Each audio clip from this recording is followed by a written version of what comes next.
Since 1993, Mercedes is calling their cars of the upper middle class E-Class, and E stands for executive. And now they're presenting the brand new one. And today we're going to find out what has changed regarding to the engines, regarding to the driver assist safety systems, and regarding to the design. And what else the new E-Class is delivering, let's find out now. The car I'm driving is the E300e 4MATIC, which is the plug-in hybrid. And that means that my car is powered by a petrol engine with an output of 155 kilowatts combined with a 90 kilowatt electric engine. And this gives me a system output of 235 kilowatts as a maximum. And this, by the way, means 320 horsepower. And Mercedes says that this car, which always comes with an automatic gearbox, should only take 1.9 liter per 100 kilometer driven. Of course, only with a fully charged battery, which, by the way, offers 10 kilowatt hours of net capacity. And with that one, this car can then drive 59 kilometers as a maximum, purely electric. So I've just started my trip, and my car now shows me I didn't use any petrol at all until now. So I only use my electric energy here, and this really is nice. It still gives me a figure of about 40 kilometers of range, and so you can see with this combination you can really save some fuel. The new base trim level of the E-Class is called Avant-Garde, and this does mean that you do find a lot of bits and pieces inside of the car regarding to the technology, but you do also find a completely new design. And when you look at the front of the car, there is the brand new and freshly designed grille. And this grille gives the car extra width because it goes from the upper middle to the down, right and left. And this is flanked by the brand new headlamps. And the good thing with the headlamps is they are not only thinner, which gives the car extra width as well, they also always come in LED from now onwards. On top of this, you do find power domes on all the new E-Classes now as standard. The only one that doesn't feature that is the so-called exclusive line, which gives you an upright star here, not the central star in the front grille. And this new package really makes the new E-Class looks a lot more sporty and dynamic from the front. The times of a classic instrument cluster in the Mercedes E-Class is done, because from now on the car always comes with, as a minimum, two 10.25 inch screens. One for the cockpit, one for the infotainment system. You can have the optional bigger version, which is then twice 12.3 inch, which is the one we have in our car here. And that means you do find the fully digital cockpit, which you can configure like in different modes, so you can really make it look the way you want, provide you with the information you really need. And you will find this central instrument here for the infotainment, which offers you the opportunity to use it as a touchscreen, which is always now a touchscreen, so you can work with it like you've used to with your smartphone already. And this is as it comes now, as standard in the new E-Class. If you're interested in a Mercedes E-Class, you have to pay in Germany at least about 48,000 euros. And this is about nearly the same price for the entrance diesel or entrance petrol model. If you want to drive a plug-in hybrid like I do, they start at about 55,000 euros. If you want the 4MATIC one, which I drive, then you have to pay about 58,000 euros in Germany. But that's not the end of the story. If you want, for instance, the AMG models, they start at about 80,000 euros, but the top version starts at more than 120,000. In addition to the sedan, the convertible, coupe and station wagon of the E-Class were also revised. However, the scope of the modernization is basically the same for all variants. The only exception is the all-terrain version, because optically it now orients more towards the SUVs. At the side of the E-Class, nothing really has happened. You do find the same lines, the same shape, the same design, the same measurements. The only difference, if you buy an E-Class now, you will find as a minimum 16-inch alloys. The maximum you can order now is 20-inch. The most obvious change at the interior of the E-Class is for sure the new steering wheel. So on one hand, we got a completely new design. We have this quite massive central element with a star on top. We do have two bars to the left and the right, and one bar going down. And then you do find this very thick wheel around it, which is covered, I think, with leather or fake leather. Really feels very nice, and important is that the control elements are completely changed as well. So you do not find the standard sensors anymore, the standard knobs and all the stuff. You do find, yeah, like a sensor cluster. It really looks very nice with this metal look here on the top, with this glossy black over here, and it is something you can instantly use without thinking about it. And this really is very nicely made.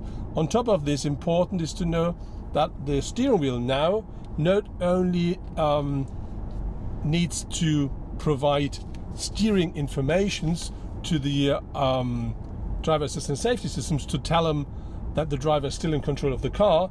It now works purely electric or capacitive, I think it's the English word, sorry for my bad English there, so it now works the way that the steering wheel is measuring if the hands are on or around the steering wheel, and provides the system with this information. This is enough to tell the car, yes, the driver is still in full control of the car, so you do not need to steer to give the car this information anymore.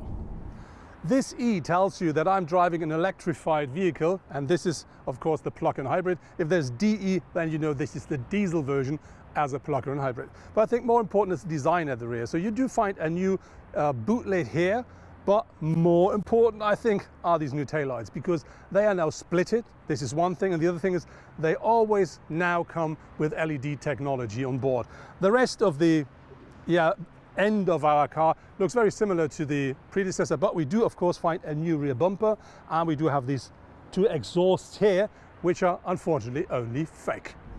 Another big change are the new seats inside of the E-Class. Mercedes had the idea to make them a bit more sporty, a bit more dynamic, maybe that's the wrong word, and they really made it. So when you look at them, the first thing is you say, ooh, they look quite tight, but I can tell you even a person like me, so a bit more massive, fits perfectly inside of these seats.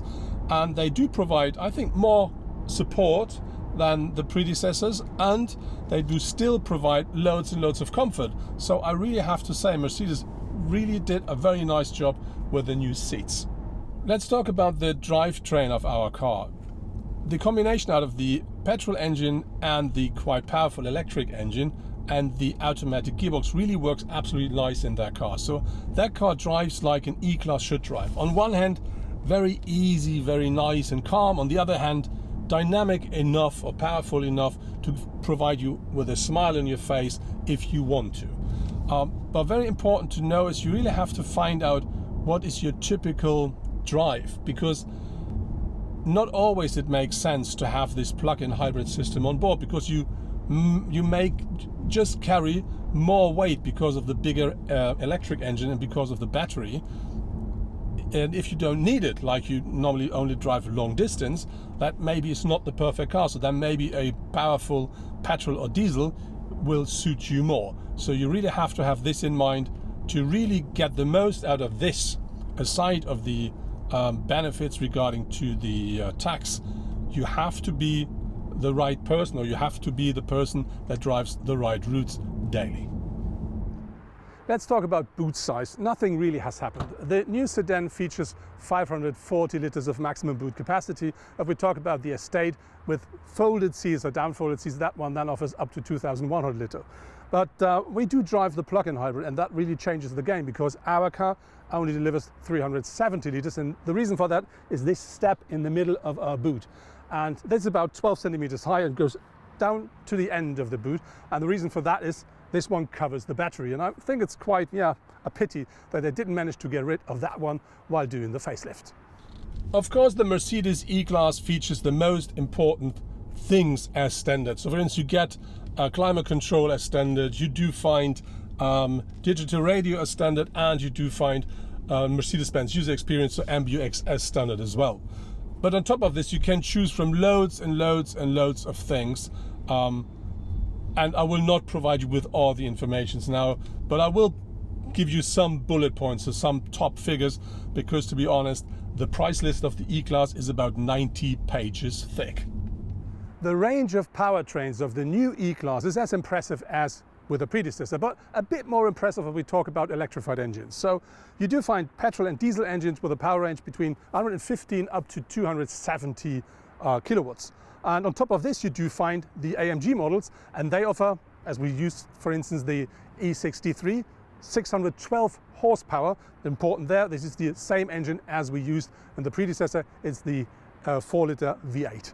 On top of this, you do find the electrified engines, and like ours here, a 320 horsepower system output with a plug-in hybrid we drove. And there are the 48-volt systems as well. So there's a lot to explore here. And very interesting is that you do find a lot of new, completely new engines with the new E-Class. And about that we're going to talk in detail now. The new 4-cylinder petrol engine M254 with its second generation integrated starter generator is definitely a real highlight. It offers up to 15 kilowatt additional power and 180 Nm more torque. Thanks to the 48-volt electrical system, it can recuperate energy and sail with the engine switched off. With its additional electric compressor, it quickly builds up boost pressure, especially at low speeds, and thus ensures a very dynamic response. In addition, the inline 6-cylinder petrol engine M256, which is also equipped with an integrated starter generator, can now also be ordered for the E-Class. Being inside of a Mercedes, you don't really have to worry about the quality of the craftsmanship or the materials. And as with the predecessor, you do find very nice materials inside of that car. We do find leather, we do find things like metal, we do find very nice wood and very nice stitchings and all that stuff. So a really very enjoyable mix. And this is something that I expect from Mercedes, and this is something the new E-Class does deliver. Of course, the Mercedes E-Class does offer the most important driver assistance safety system as standard. So one of them is, for instance, the emergency brake. And that can really prevent an impact, or it can reduce let's say the results of that impact. But on top of this, you can of course order loads and loads of extras regarding to driver assistance safety if you want. And you do find a list here of the most important things. Some of them are in nice packages, and some of them you can choose individually. And that then really makes your car not only the car you want, but on the other hand, a lot more, a car that is a lot more comfortable, and on the other hand, a lot more safe as well.